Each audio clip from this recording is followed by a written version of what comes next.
ಬೆಂಗಳೂರು ನಗರ ಸಂಚಾರ ಪೊಲೀಸ್ ಠಾಣೆ ಪೊಲೀಸ್ ವತಿಯಿಂದ ಡ್ರಂಕ್ ಆ್ಯಂಡ್ ಡ್ರೈವ್ ಬಗ್ಗೆ ನಾನು ಮಾಹಿತಿಯನ್ನು ಕೊಡಲಿಕ್ಕೆ ಇಷ್ಟಪಡ್ತೇನೆ.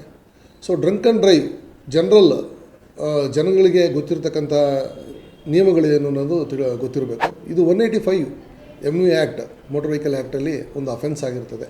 ಒಬ್ಬ ಚಾಲಕ ಅಥವಾ ಸವಾರ ಮದ್ಯಪಾನ ಮಾಡಿ ನಂತರ ವಾಹನವನ್ನು ಸಾರ್ವಜನಿಕ ರಸ್ತೆಯಲ್ಲಿ ಚಾಲನೆ ಮಾಡ್ತಾ ಇದ್ದಾಗ ಸಂಚಾರ ಪೊಲೀಸರು ಅವರನ್ನು ಪರೀಕ್ಷೆಗೆ ಒಳಪಡಿಸಿದಲ್ಲಿ, ಶ್ವಾಸೋಚ್ಛ್ವಾಸ ಪರೀಕ್ಷೆ ಅಂತ ಹೇಳ್ತೇವೆ, ಅದನ್ನು ಪರೀಕ್ಷೆಗೆ ಒಳಪಟ್ಟಾಗ ಒಂದು ವೇಳೆ ನಿಮ್ಮ ಶ್ವಾಸದಲ್ಲಿ ಅಂದರೆ ರಕ್ತದಲ್ಲಿ ಆಲ್ಕೋಹಾಲ್ ಮಿತಿಯು 30 mg + 10 ಒಂದು 40 mg ತನಕ ನಾವು ಮಾರ್ಜಿನ್ ಕೊಟ್ಟಿದ್ದೀವಿ. 40 mg alcohol per 100 ml of blood ದಾಟಿತ್ತು ಅಂತಂದರೆ ನೀವು ವಾಹನ ಚಾಲನೆ ಮಾಡಲು ನಿಮ್ಮಲ್ಲಿ ಸ್ಥಿಮಿತ ಇರೋದಿಲ್ಲ ಅನ್ನೋದು ಒಂದು ಕಾನೂನಲ್ಲಿರ್ತಕ್ಕಂಥ ಒಂದು ನಿಯಮ. ಸೊ 40 mg ದಾಟಿದಂಥ ಎಲ್ಲ ಸವಾರರ ವಿರುದ್ಧ ಸಾರ್ವಜನಿಕ ರಸ್ತೆಗಳಲ್ಲಿ ಸಂಚಾರ ಪೊಲೀಸರು ದಂಡವನ್ನು ವಿಧಿಸ್ತಾ ಇದ್ದಾರೆ. ಹೇಗೆ? ನಾವು ಒಂದು ಪೊಲೀಸ್ ನೋಟಿಸನ್ನು ಕೊಡ್ತೇವೆ. ಪೊಲೀಸ್ ನೋಟಿಸನ್ನು ಕೊಟ್ಟ ನಂತರ ನೀವು ವರ್ಚುವಲ್ ಕೋರ್ಟಲ್ಲಿ ಅದನ್ನು ದಂಡವನ್ನು ಪಾವತಿಸಬೇಕಾಗ್ತದೆ. 10,000ವರೆಗೆ ಮಿನಿಮಮ್ ದಂಡವನ್ನು ವಿಧಿಸ್ತಾ ಇದ್ದಾರೆ. ನಿಮ್ಮ ಲೈಸೆನ್ಸ್ ಸಹ ರದ್ದಾಗ್ತದೆ. ನಾವು ಸಸ್ಪೆನ್ಷನ್ಗೆ RTO ಹೋಗೋದವರಿಗೆ ರೆಕಮೆಂಡ್ ಮಾಡ್ತಾಯಿದ್ದೀವಿ.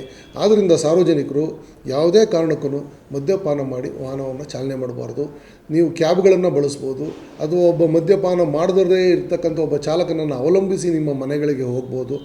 ಮದ್ಯಪಾನ ಮಾಡಿ ನೀವು ಒಂದು ವೇಳೆ ಅಪಘಾತಕ್ಕೆ ಕಾರಣರಾದರೆ, ಆ ಅಪಘಾತದಲ್ಲಿ ಯಾರಾದರೂ ಮೃತಪಟ್ಟರೆ ಈಗ ನಿಯಮ ಬದಲಾವಣೆಯಾಗಿದೆ. 105 BNS ಅಡಿಯಲ್ಲಿ ನಾವು ಪ್ರಕರಣವನ್ನು ದಾಖಲಿಸ್ತೇವೆ. ಅದರಲ್ಲಿ 10 ವರ್ಷದವರೆಗೆ ಸೆರೆವಾಸ ಅಥವಾ ದಂಡವನ್ನು ಪಾವತಿಸ್ತಕ್ಕಂಥ ಅವಕಾಶ ಇರೋದರಿಂದ ನಿಮಗೆ ಕಾನೂನಿನ ಪ್ರಕಾರ ತಿಳಿದಿರಬೇಕು, 7 ವರ್ಷ ಮೇಲ್ಪಟ್ಟಂಥ ಎಲ್ಲ ಪ್ರಕರಣಗಳಲ್ಲಿ ಜಾಮೀನು ರಹಿತವಾಗಿರ್ತದೆ. ನೀವು ಇಮಿಡಿಯೇಟ್ ಪೊಲೀಸ್ ಕಸ್ಟಡಿಗೆ ಬರ್ತೀರಾ, ನಂತರ ನ್ಯಾಯಾಂಗ ಬಂಧನಕ್ಕೆ ನಿಮ್ಮನ್ನು ಕಳಿಸ್ಬೇಕಾಗ್ತದೆ. ಯಾವುದೇ ಒಂದು ಸ್ಟೇಷನ್ ಬೇಲ್ ಆಗಲಿ ಅಥವಾ ಬೇರೆ ರೀತಿಯ ಬೇಲಿನ ವ್ಯವಸ್ಥೆ ಇರೋದಿಲ್ಲ. ಸೊ ಮದ್ಯಪಾನ ಮಾಡಿ ಯಾರನ್ನಾದರೂ ಅಪಘಾತದಲ್ಲಿ ನೀವು ಮರಣಕ್ಕೆ ಕಾರಣರಾದ್ರಿ ಅಂದರೆ ನೀವು ಕಡ್ಡಾಯವಾಗಿ ಜೈಲಿಗೆ ಹೋಗೋದನ್ನು ತಪ್ಪಿಸ್ಕೊಳ್ಳೋಕ್ಕಾಗೋದಿಲ್ಲ. ಮತ್ತು ಈ ಪ್ರಕರಣ ಅತ್ಯಂತ ಕ್ಲಿಷ್ಟವಾದ ಪ್ರಕರಣವಾಗಿದ್ದು ಕಾನೂನು ರೀತಿ ನೀವು ಅದನ್ನು ಫೈಟ್ ಮಾಡಿ, ಅದನ್ನು ಹೋರಾಟ ಮಾಡಿ ಅದನ್ನು ಜಯಿಸಬೇಕಾಗ್ತದೆ.